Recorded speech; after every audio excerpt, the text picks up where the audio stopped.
All right, everyone. Welcome back to another session of Father to Child online. Just a reminder and a recap. Last week we did session 9 and we talked about improving communication skills. That has already been posted online on our Instagram and our Facebook page. We can be found on Instagram on father.to.child. And on there, again, in order to get credit for the session, just make sure that you reply to the 2 questions that we've posted and direct message us. This session should be up by tomorrow, and it will be available on the Instagram live feed for the next 24 hours. So remember, comment and let folks know about us, and reply to those 2 questions so you can get credit for today's session. How you doing today, Darren? I'm well. And yourself? I'm doing all right. Yeah. So what session are we going to get into today? It is session 10, and it's fun with kids. All right, so this session is kind of a little, I would like to say one of the easier sessions that we kind of go into. It's really conversation driven. We just kind of talk about your own experiences with your own father and your own family, and how, spending time with them and having fun with them was like an important part of your life. And then, obviously if you had a good experience with your family, then it's pretty easy to continue those activities. But like, what happens if you didn't have such a great childhood and you didn't really have a lot of fun times with your family? How do you go about that now with your own kid? Yeah. I'll be honest with you. A lot of my fun came with me playing sports. Okay. We had the time I grew up, late 70s, early 80s. We had gentlemen that gave a lot of their time with sports, football and baseball. So those guys gave about maybe 10 years of their lives at the least coaching. And so I had a lot of fun with those guys playing sports and learning things from them gentlemen. So sports was a big piece for me, and in my community. And I still remember all those guys today. I can name every last one of them. That's how significant they were in my life. And I would like to honor them at some point, in the near future, for the time that they had given us, because they raised a lot of us, and for the fathers that weren't in the home, or maybe was a little uncomfortable, Yeah. or maybe your father wasn't there. These gentlemen, like I said, down in Southeast, South Crest, Southeastern Little League, Valencia Park football. So, and some of these gentlemen are still here today, still putting in work with the youth. So, sports was where I got a lot of my memories, and the gentlemen that took the time out of their lives. All right. So with that, we'll kind of jump into the warm-up questions. So warm-up number 1 says, if you did grow up with a dad, one memory of my dad and I having fun is, so obviously we would discuss, the actual things you did with your father. Number 2 is if you grew up without your dad, because obviously not everyone does grow up with their father. One way I hoped to have fun with my dad was, and again, that question is more like, well, since you didn't have the opportunity to do that yourself, what is something that you think you would have liked to do as a child?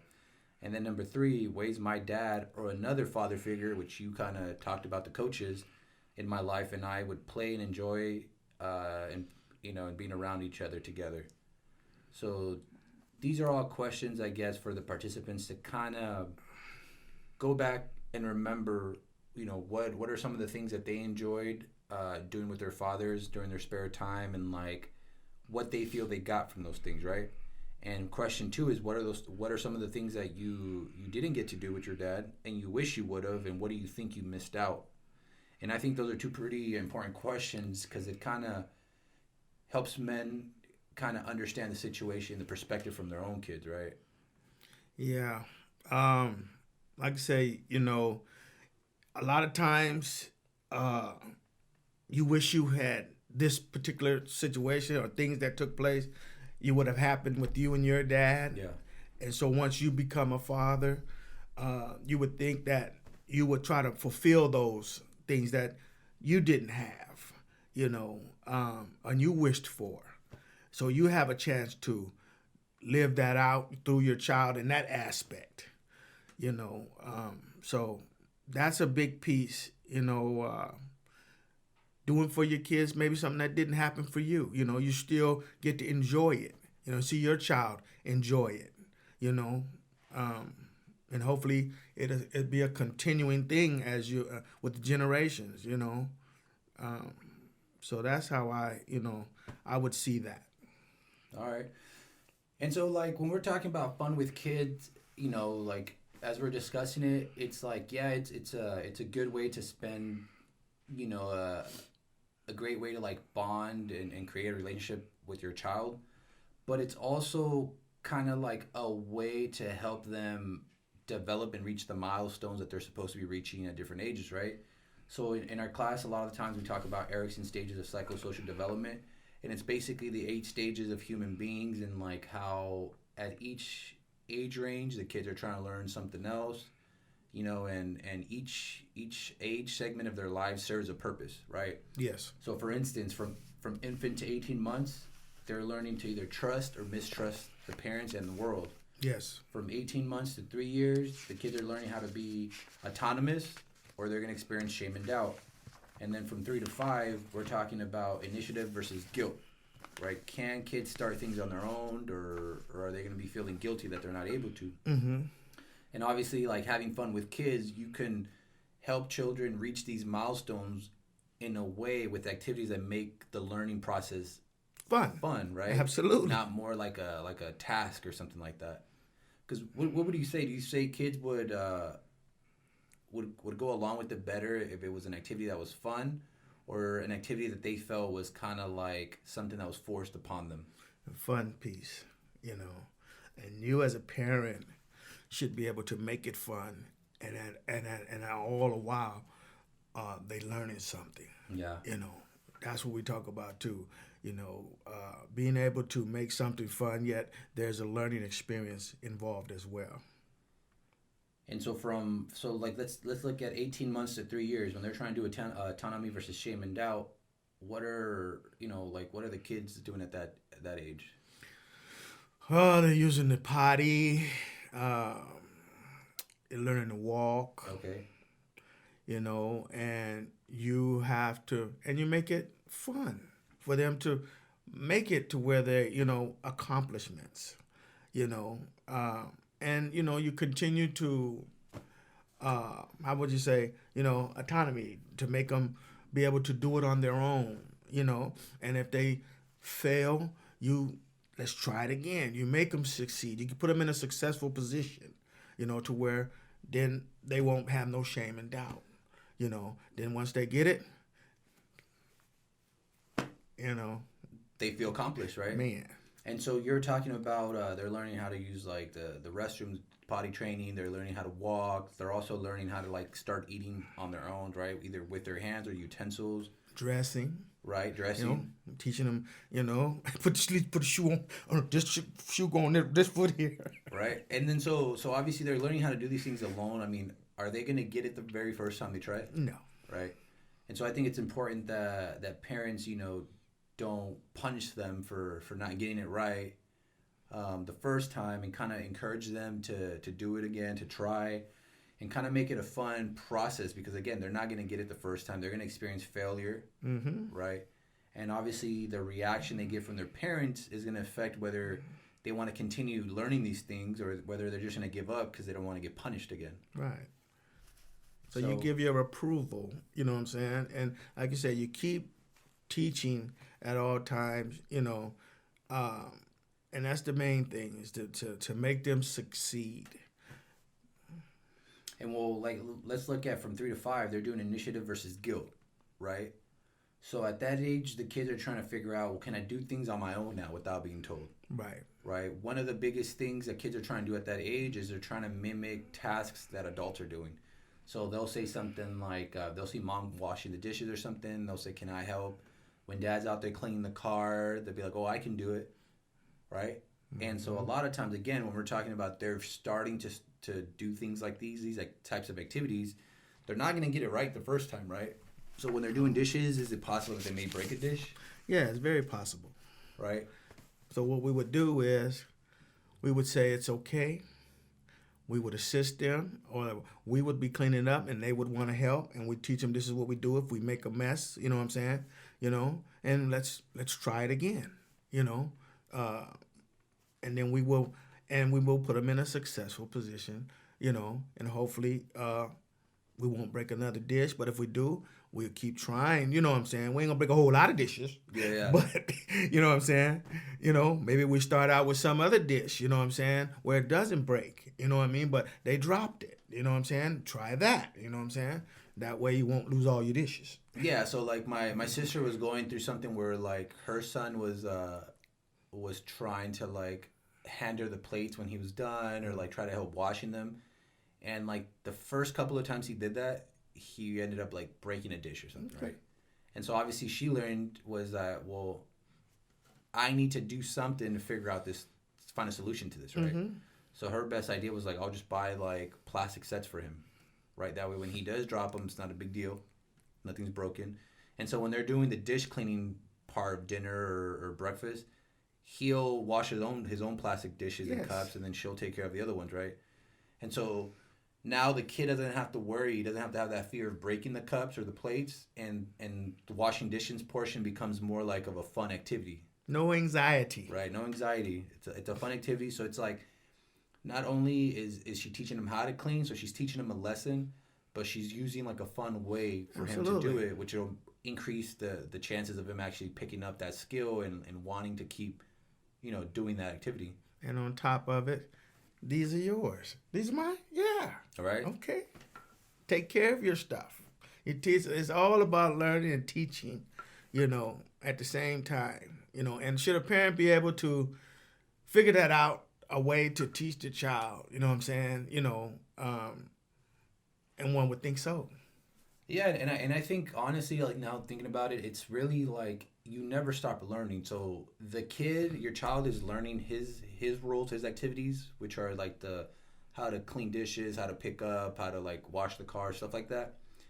And at the same time, the parent is obviously trying to learn how to teach his kids to do this in a fun way, right? In a way that he's not going to hinder their learning and make them not want to do the activity again, right? Right. So it's kind of like it's like a dual learning activity that they're both learning. And again, kids aren't going to get it the first time, so maybe parents aren't going to get it the first time either, right? But it's all about like trying over and over and over till you figure out something that works. And one must have patience. Yep. A lot of patience. And everybody don't have that.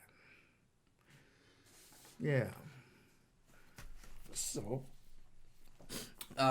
then in the book we talk about other situations.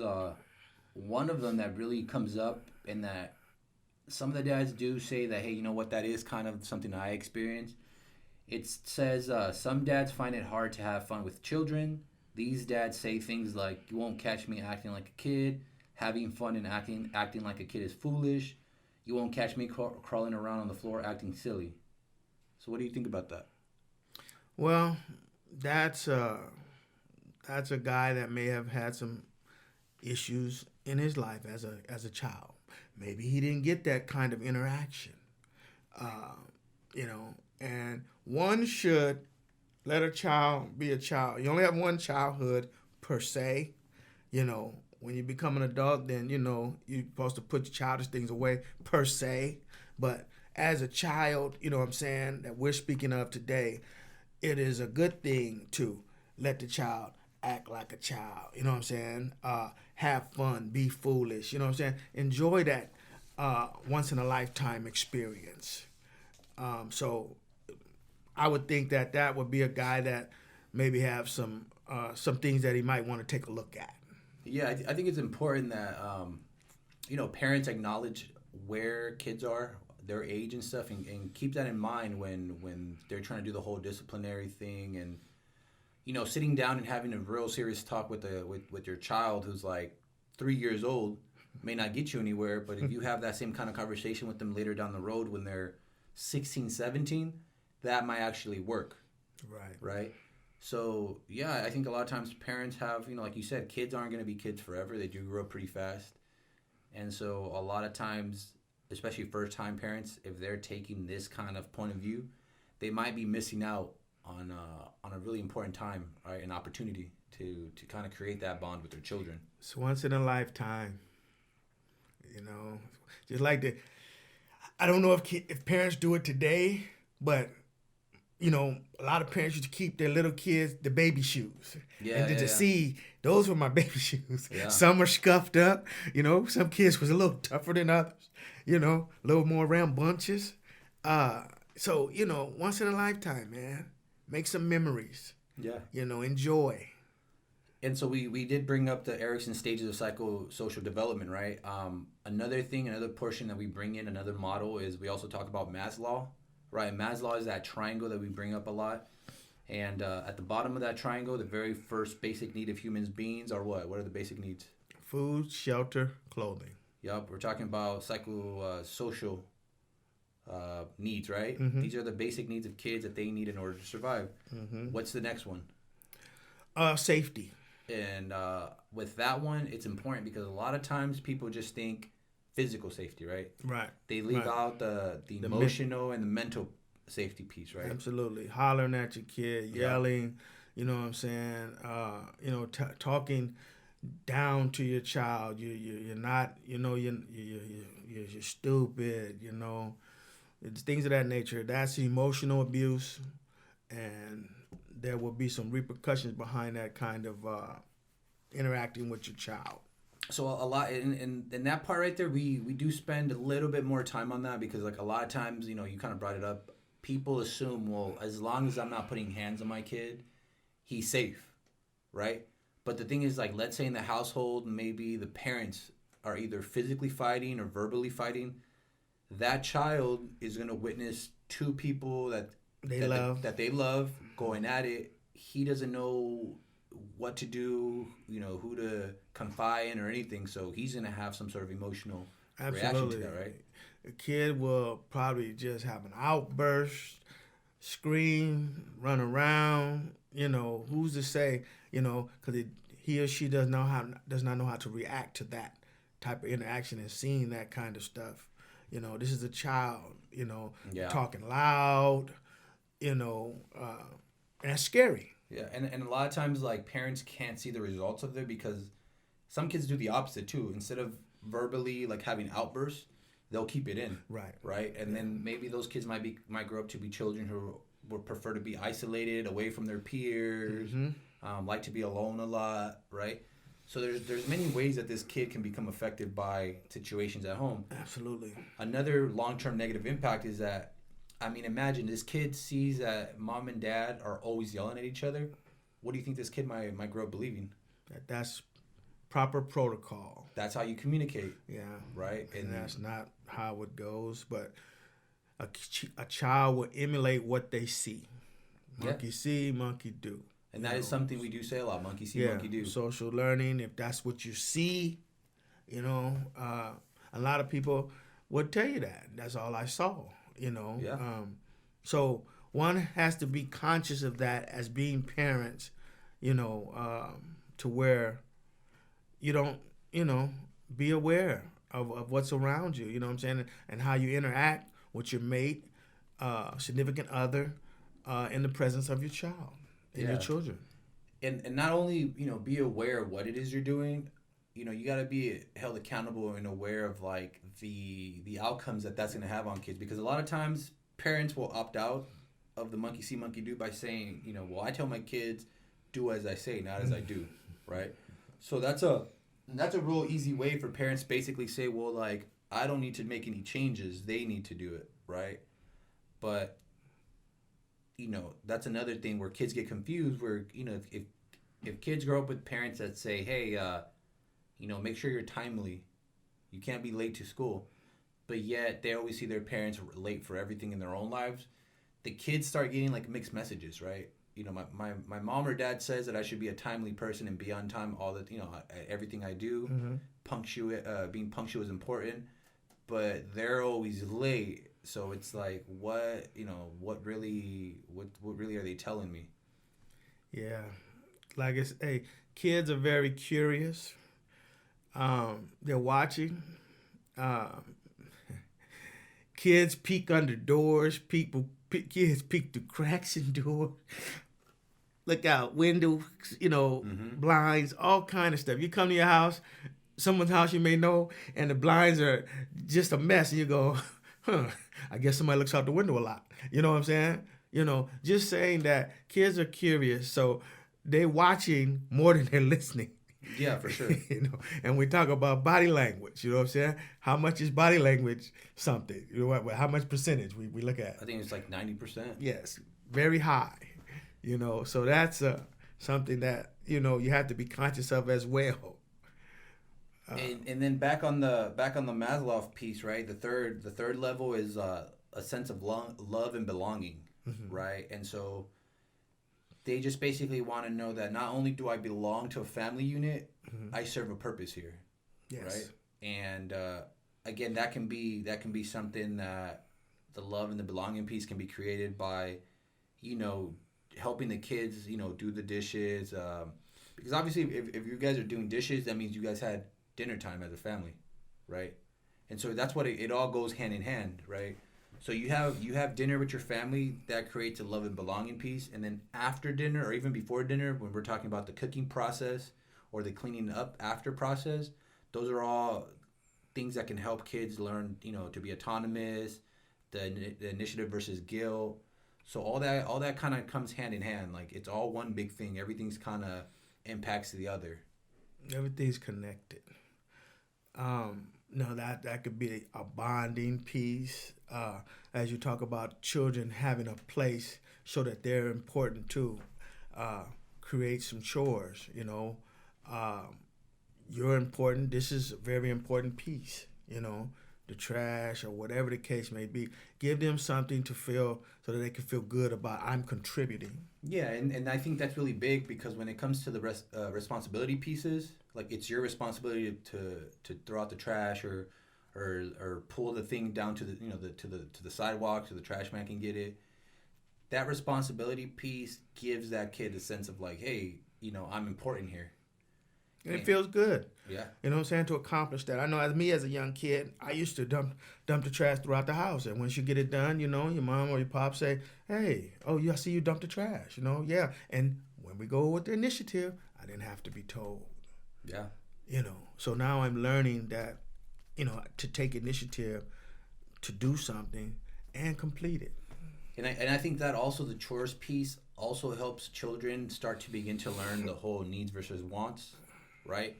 Sometimes kids don't want to throw out the trash, but they understand that that's their role and they need to do it, right? And I think that's a lesson that can really have a big impact later on in their lives when they become adults, because a lot of times adults have to do things that maybe they don't want to do it, but they got to, right? The next level on that Maslow pyramid is self-esteem, right? Yes. So when we're talking about from 3 to 5 initiative versus guilt, we're teaching kids how to do things alongside the parents. Like, like I want to help you clean. I want to, do the dishes.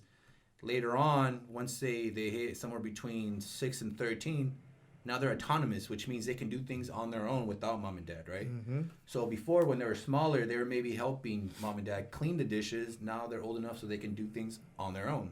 They know that it's like, okay, everyone had their role, right? Mom and dad cooked dinner. Now it's my turn that I clean after. Right, on my own. And so those are things that it helps build, self-esteem in kids. And the whole part, like, it's like, how do you build self-esteem? With accomplishments, right? Yes. And so do we all start activities? Yes. But do we all finish them? No. Right? And so it's the finishing and completing a task that helps build the self-esteem piece, right? Because you say, well, if I was able to clean the dishes on my own, maybe now I can do a more difficult task. Maybe I can cook dinner by myself, right? And then after that, it's like, well, if I can cook dinner by myself, maybe I can go and do the grocery shopping by myself, right?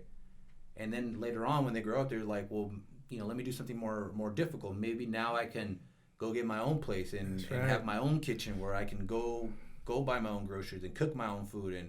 And I become like this autonomous adult, right? And again, that's something that you can help children start that journey early in life, or Yes. in an easy, baby steps thing where it's not a big difficult thing, right? A slow transition. Yeah. Yeah. You said something about cleaning up and different things, right? And it's a little off, but it's still the same. When I was a young kid, I was young. Yeah. And auntie, cousins, and stuff like that, all at grandma's house. And every day, we need the house to be clean. The boys went outside, raked up the yard, and did whatever, cleaned up. The girls did the inside of the house and everything. But one thing that stuck out to me was, did nobody leave to go play or do whatever it is you wanted to do until the whole house was clean. So we had to come together.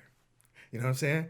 And if somebody didn't finish their chore, you know what I'm saying, we would help them. But you ain't going to just do it just to get the help. But you had to understand that you're not going nowhere if I don't finish, and I ain't going nowhere if you don't finish. So it was a team effort that we had to understand at the end of the day. Yeah. We had to come together and make sure that we get this done.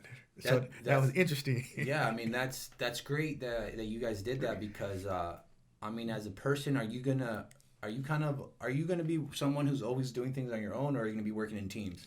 A lot of times you're gonna be working with a teammate. Right. So either that's your partner in life, when in regards to your child, that's like your teammate, right? Or coworkers, or your boss and your significant other. Yeah. So yeah. You got to learn how to be, not only be a team player, but know how to change roles, because so in a relationship, a lot of the times, like, you're sharing responsibilities, but there's going to be tasks where one person is better than the other. So maybe it's like you take the lead on this, and the other person's the follower or the supporter, and then another task, the other person's better, so then they take a lead, and then you're the supporter, right? And so you have the ability to do that. Then it come back to, like you say, tied in. What'd you say? What was the last session? Communication.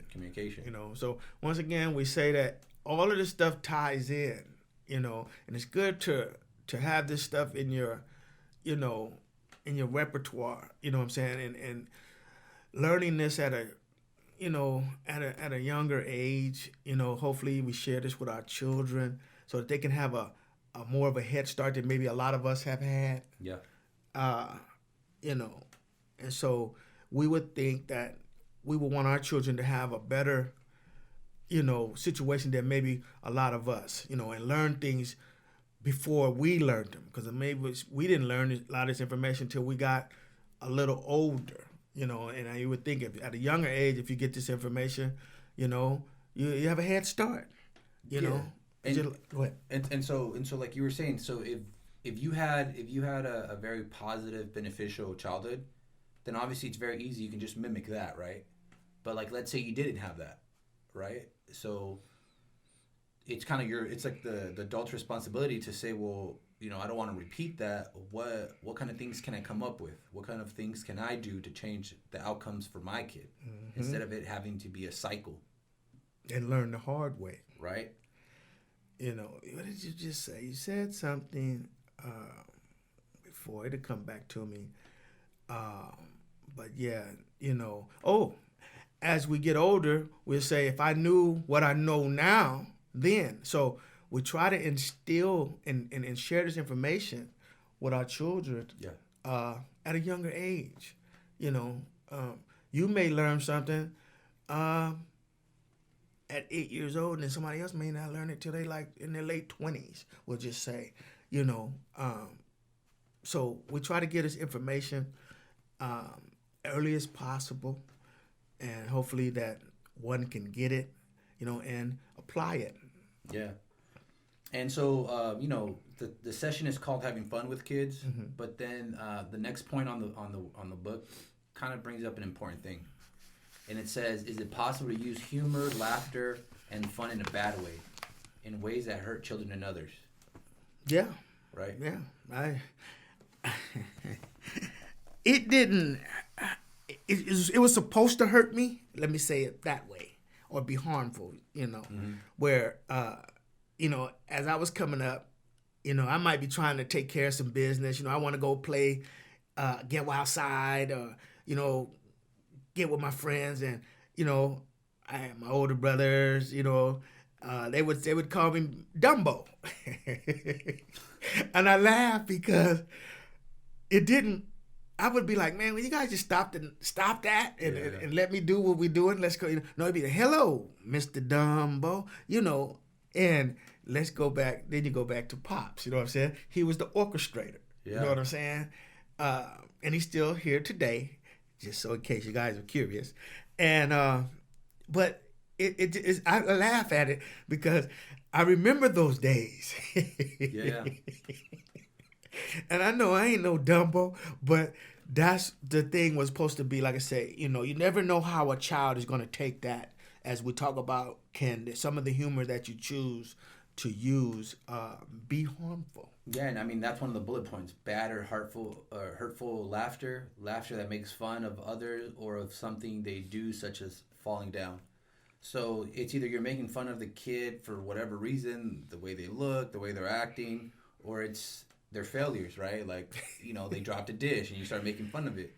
And now you run into that thing where I was talking about where, if a kid was trying to clean the dishes, he breaks a dish and he's made fun of, do you think that's going to motivate him to try again or to stay away from cleaning dishes? No, he's going to stay away.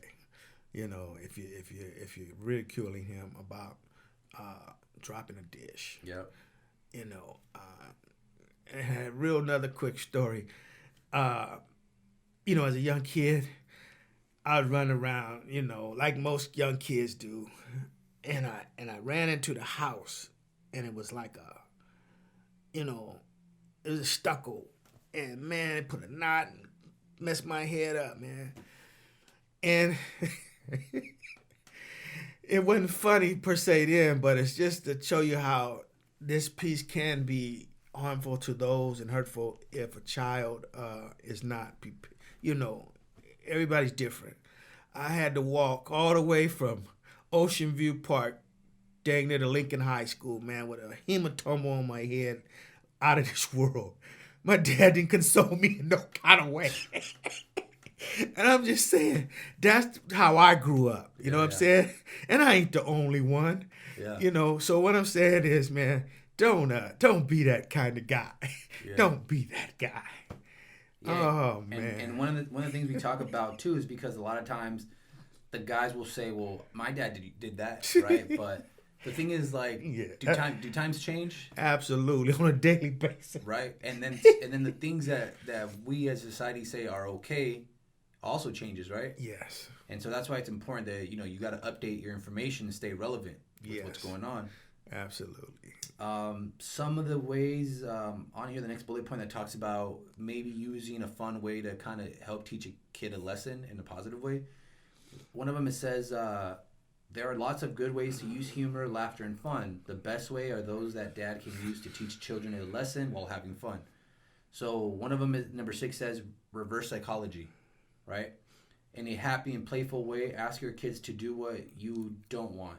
For example, dad says, "Okay, I don't want anyone to get ready for bed. Just sit there and don't put your PJs on. I bet none of you can beat me up the stairs and get ready for bed before I can come back." Dad makes it fun by walking away for a few minutes and watching his kids try to beat him up the stairs. He lets kids win. Right. So I actually remember I had a memory of my dad when we were little where I think my dad was taking care of us and my mom was at work. And I think he wanted us to take a nap during the day. And the way he got us to take a nap was like, I think he made it into a game. He was like, whoever can go, who can go to sleep the fastest gets $1, right?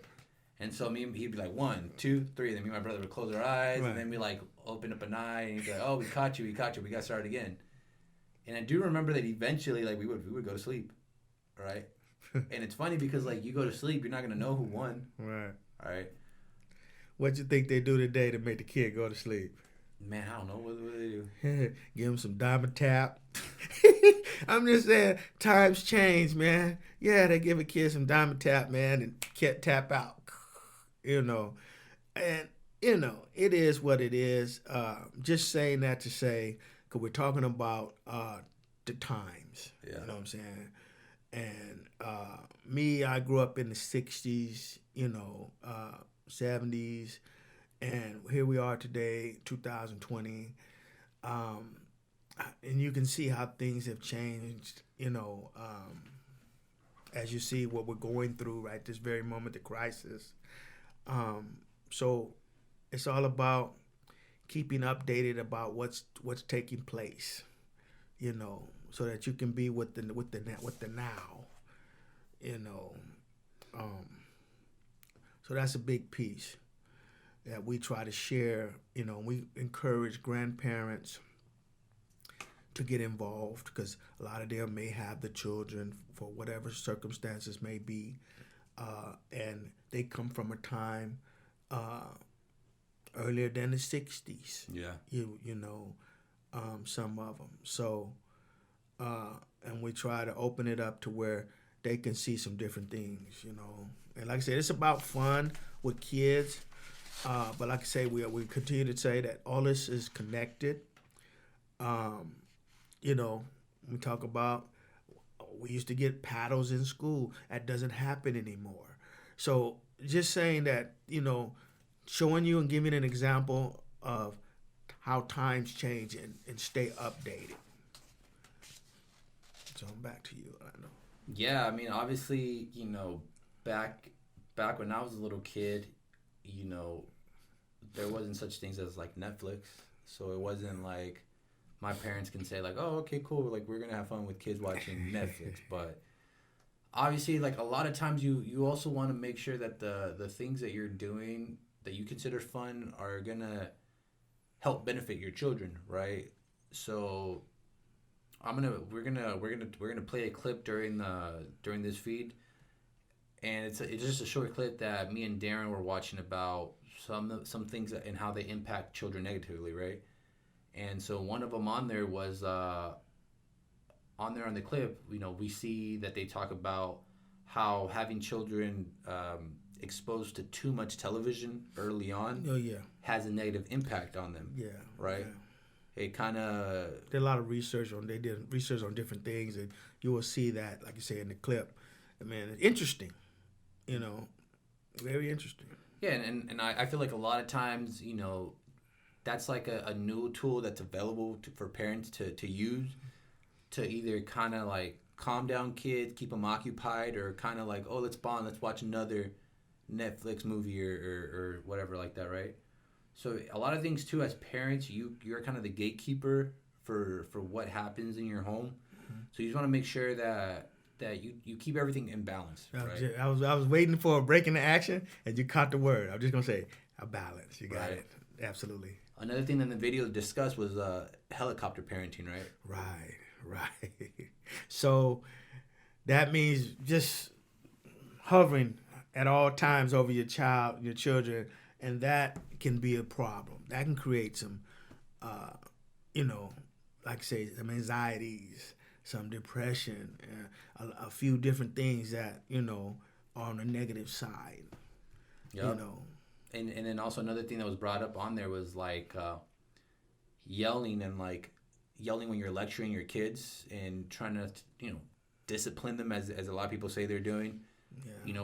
We use the example of cleaning dishes, right? So if a parent does what in the video they're talking about, then again, it's gonna make that kid not only not learn the thing you're trying to help them accomplish, but they're gonna fear trying to do that. They're gonna try to stay away from that. Once again, I got a story for everything. Real quickly, we had an avocado tree, big old tree. My dad's up on the house or the ladder, and he's cutting them down. And man, he said, "Catch the avocados, man! They done hit like 17 branches on me. I can't catch them all, So I don't want to catch the avocados now when we go out and do that because it always created a problem for me. I got yelled at. So that's an example of, what I'm saying, if it can go bad, So don't let it go bad. Make it a learning and a fun experience for your child so your child can learn and become all that they can become. You know what I'm saying? Yeah. And you have to be mindful of where they're at, because you're not going to ask a 5-year-old to help you paint the house, because that might be an activity at 5 where no matter how hard they try, they're going to keep failing and then you're just gonna keep yelling at them because they can't get how to paint at 5 years old, right? You have to be, you have to understand where they're at, right, and what really are their capabilities, what they're capable of. So when it comes to washing dishes, yeah, you might have your kids either clean regular dishes or just the plastic dishes, but you're not gonna let, a 4-year-old wash the knives. You know what I'm saying? Put them in a successful position to succeed, man. Exactly. That would be the proper thing to do, But, Yeah, and like that, like you're saying, a proper situation for them to succeed. Again, it's balance, right? You don't wanna make it too easy where they don't learn how to deal with struggling, how to learn from their mistakes, right? It's super easy. And you don't want to make it too hard where they're not going to be able to learn anything. Right.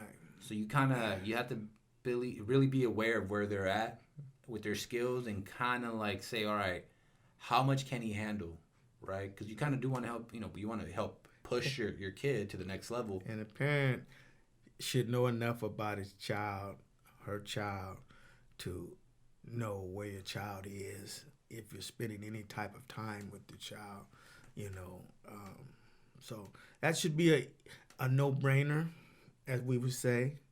But just keep it in mind that you don't want to, make your kid not want to participate. Yeah. And then, going back to Maslow, the very top of the pyramid, self-actualization. Absolutely. Right? We want to help guide our kids and give them the support that they need so that they can reach that. The self-actualization piece, which is basically kids reach their highest potential that they could have. Absolutely. In whatever realm they choose to, whether it be work, academics, sports, right? They become the best, whatever role they choose that they could have. And they know that, what, mom and dad helped me. They put me in a position to succeed, and they gave me the information that I can use as I move around daily in my life. Because if you don't know, how can you do something? Yeah. You know what I'm saying? If you don't have the information. It's true. So with that, I think we're gonna start wrapping it up. Again, the 2 questions I'm gonna post on the comment section, and your job in order to get credit for this session is to direct message me your responses. So we're gonna say question number 1 is gonna be, what are some of the fun activities that you did with your family, and what were some of those skills that you kind of picked up from doing those things, and the second one would be, what are some new activities you can bring in that you didn't experience but that you can bring into your form of fathering and parenting. Mm-hmm. So again, I'm gonna clearly post those in the comments. It's your job to message that to me. Don't put it on the message feed. You direct messages that to us. And then once I receive that, I'll go ahead and give you confirmation that I received them. And again, we're going to be doing live sessions while the whole Corona thing is still out there. So we're going to be live every Monday at 12:30 in the afternoon. Mm-hmm. And this video will be on the live feed for 24 hours. And then after that, we'll go ahead and we'll post it as a regular post, which will be on there forever. So let's share this. How about the interaction? What you mean? With them? You know what I'm saying? Remember how we talked about them asking questions? Oh, yeah. So while we're doing the live feed, for those of you who actually go on live, we do encourage you to give us feedback and questions. And for some reason, if we don't have somebody behind the camera that catches that, we will go ahead and view it at a later point and then get back to you.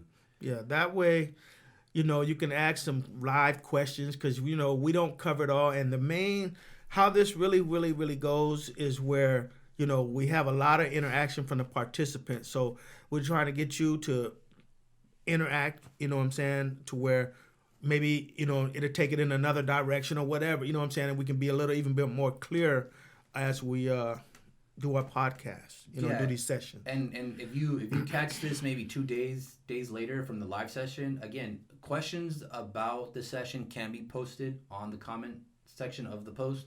It's just not the responses to the questions for the to get the credit, right? So if you watch something and you just want to know more about it, feel free to ask us about it, and we'll reply to you in regards to that. And I think for that we would probably respond on the next feed and just say, hey, so and so from last week asked this question, and this is what we're gonna go into. And I think that would be a nice way to transition into the next session, because again, everything is tied into each other, right? Mm-hmm. It's 12 sessions, and each one builds on the other. So that is it for today's session. Session 10, having fun with kids, and we'll see you guys next week. Okay, take care. Be safe. All right, guys.